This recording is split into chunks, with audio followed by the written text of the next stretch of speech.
আজকে লাউ পাতার এমন এক ভর্তা বানাচ্ছি যেটার সামনে মাছ মাংসের স্বাদকেও হার মানাবে।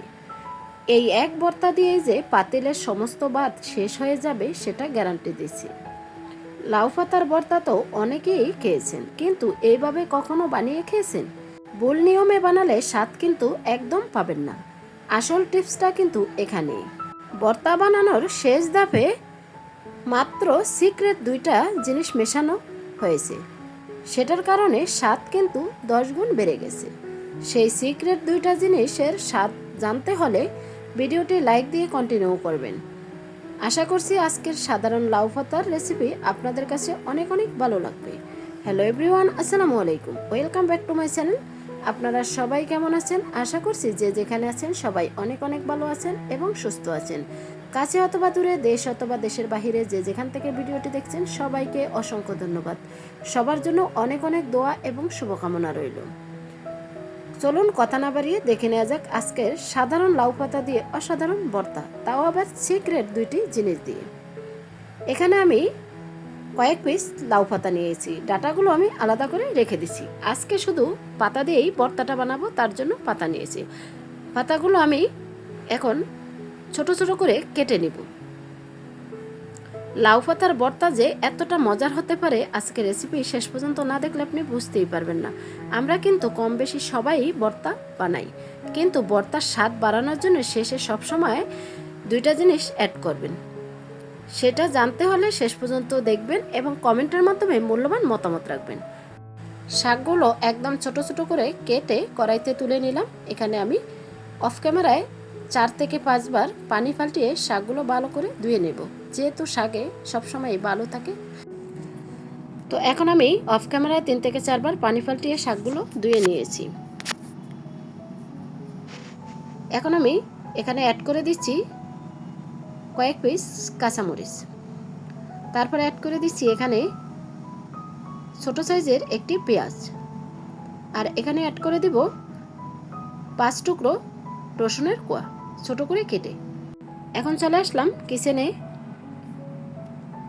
এখন অ্যাড করে দিছি স্বাদ মতো লবণ। লবণটা দিয়ে চুলা হাই হিটে দিয়ে শাকটা আমি সিদ্ধ করে নিব। এখন ঢাকনা দিয়ে বেশ কিছুক্ষণ ওয়েট করব, আর ভর্তা বানানোর জন্য যা যা উপকরণ প্রয়োজন সবগুলো আমি কেটে নিব। তো প্রথমে এখানে আমি নিয়েছি মিডিয়াম সাইজের 2টি পেঁয়াজ। পেঁয়াজগুলো ছোট করে কেটে নিচ্ছি।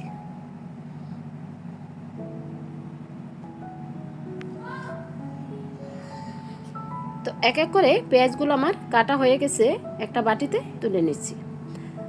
তারপর এখানে কেটে নিব বড় সাইজের 2টি রসুন। এই ভর্তাতে রসুনের পরিমাণটা বেশি দিলে খেতে কিন্তু ভীষণ টেস্টি হয়, তার জন্য রসুনের পরিমাণটা বেশি নিয়েছি। রসুনগুলো একদম ছোট করে কেটে নিচ্ছি, যাতে ভাজার সময় খুব দ্রুত ভাজা হয়ে যায়। রসুনগুলো কাটা হয়ে গেছে, বাটিতে তুলে নিচ্ছি। এখন আমি অফ ক্যামেরায় কিছু চিংড়ি মাছ কেটে পরিষ্কার করে নিয়েছি, এখন একটা বাটিতে সাজিয়ে নিলাম।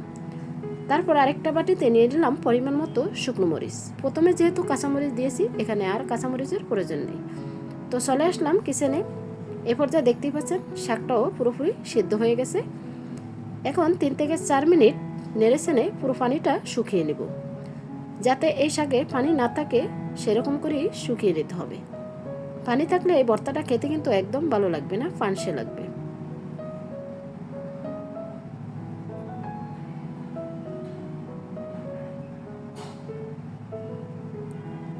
এখন পুরোপুরিভাবে শাকের পানিটা শুকিয়ে গেছে। এখন নেড়েচেড়ে একটা প্লেটে নামিয়ে নেব। বন্ধুরা, ভিডিওটি দেখতে দেখতে যারা এই পর্যায়ে চলে এসেছেন একটি লাইক দিতে ভুলে গেছেন, একটি লাইক দিয়ে কন্টিনিউ করবেন। আপনাদের একটি লাইক আমার ভিডিওটি হাজার দর্শকের কাছে পৌঁছাতে সাহায্য করবে। তা আপনাদের সবাইকে অনেক অনেক ধন্যবাদ লাইক দিয়ে শেষ পর্যন্ত কন্টিনিউ করার জন্য। আর কে কোন জেলা থেকে আমার রেসিপিটি দেখছেন অবশ্যই কমেন্টের মাধ্যমে জানাবেন, তাহলেই আপনাদের কমেন্টের ধন্যবাদ জানাতে পারবো। তো সবটুকু শাক আমি একটা প্লেটে তুলে নিচ্ছি।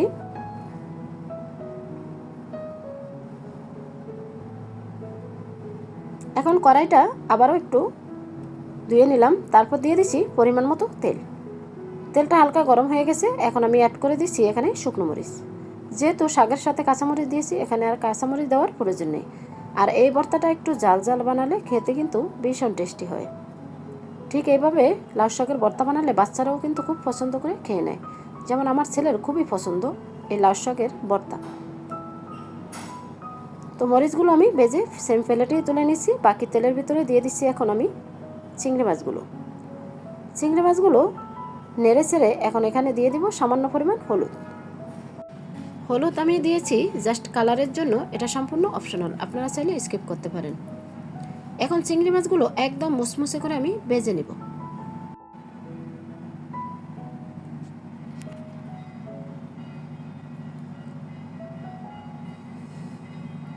চিংড়ি মাছগুলো মুসমুসে করে ভাজা হয়ে গেছে, আমি সেম প্লেটে তেল জড়িয়ে তুলে নেব।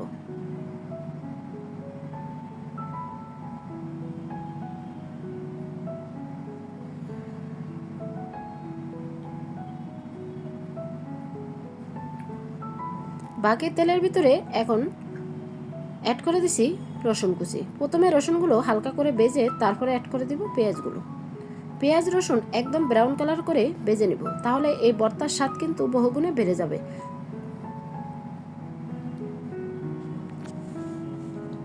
পেঁয়াজগুলো হালকা ভাজা হয়ে গেছে, এখন আমি অ্যাড করে দিছি পেঁয়াজ কুচি। পেঁয়াজ এবং রসুন চুলা হাই হিটে দিয়েই আমি ব্রাউন কালার করে ভেজে নেব।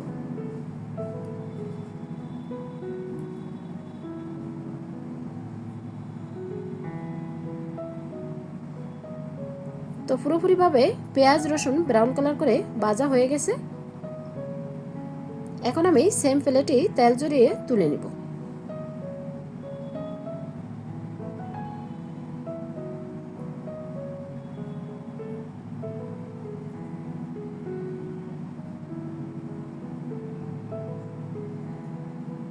সবগুলো উপকরণ এক এক করে ভাজা হয়ে গেছে, এখন চলে আসলাম ভর্তা করার প্রসেসে।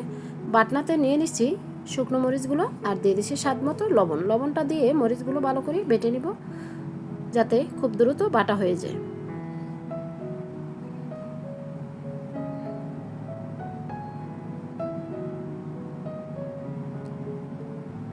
মরিচগুলো ভালো করে বেটে নেওয়া হয়ে গেছে, এখন আমি অ্যাড করে দিচ্ছি ভেজে রাখা চিংড়ি মাছগুলো।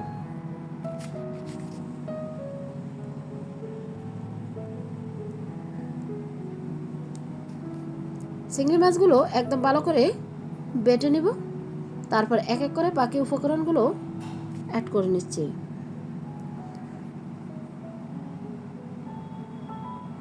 চিংড়ি মাছ বাটা হয়ে গেছে, এখন অ্যাড করে নিচ্ছি আমি ভেজে রাখা রসুন এবং পেঁয়াজ। রসুন পেঁয়াজ একদম মিহি করেই বেটে নিব। বন্ধুরা, ভর্তা যখনই বানাবেন, ভর্তা বানানোর শেষে এই দুইটি জিনিস অবশ্যই অ্যাড করবেন, তাহলে ভর্তার সাহায্যে কতটা বেড়ে যাবে সেটা আপনি নিজেও কল্পনা করতে পারবেন না। আমরা কিন্তু কম বেশি সবাই ভর্তা পছন্দ করি, কিন্তু ভর্তার স্বাদ বাড়ানোর জন্য এই শেষে দুইটা জিনিস অনেকেই অ্যাড করি না। আশা করছি আজকের রেসিপি দেখে আপনিও জেনে সবসময় ভর্তা বানানোর শেষে এই জিনিসগুলো অ্যাড করবেন, তাহলে আপনার ভর্তা যে খাবে সেই প্রশংসা করবে। তো রসুন পেঁয়াজ বাটা হয়ে গেছে, এখন আমি বেটে নিব লাউ পাতাগুলো। লাউ পাতা যখন আমি সিদ্ধ করে নিয়েছি তখন কিন্তু পেঁয়াজ রসুন কাঁচামরিচ দিয়ে নিচ্ছি।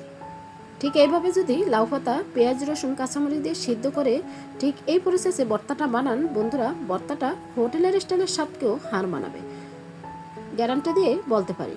কারণ এই ভর্তাটা আমার বাচ্চারা খুবই পছন্দ করে, তাই আমি সবসময় ভর্তা বানিয়ে থাকি আর আপনাদের সাথেও শেয়ার করি। আপনাদের এত সুন্দর সুন্দর মূল্যবান কমেন্ট পেয়ে আমিও খুবই আনন্দিত।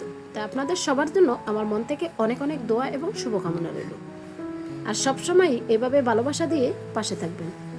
তো সবগুলো উপকরণ ভালো করে বাটা হয়ে গেছে, এখন আমি অ্যাড করে দিচ্ছি জাজালো সরিষা তেল আর এক ফালি লেবুর রস। এই লেবুর রসের ফ্লেভারে ভর্তার স্বাদ বহুগুণে বেড়ে যাবে। সেটা আপনি যখনই ভর্তা বানাবেন তখন লেবুর রসটা দিয়েই ভর্তাটা বানিয়ে দেখবেন, আশা করি অনেক অনেক ভালো লাগবে। তো সরিষা তেল এবং লেবুর রস দিয়ে ভালো করে মিক্স করে নিচ্ছি। তৈরি হয়ে গেল সাধারণ লাউ পাতা দিয়ে অসাধারণ ভর্তা।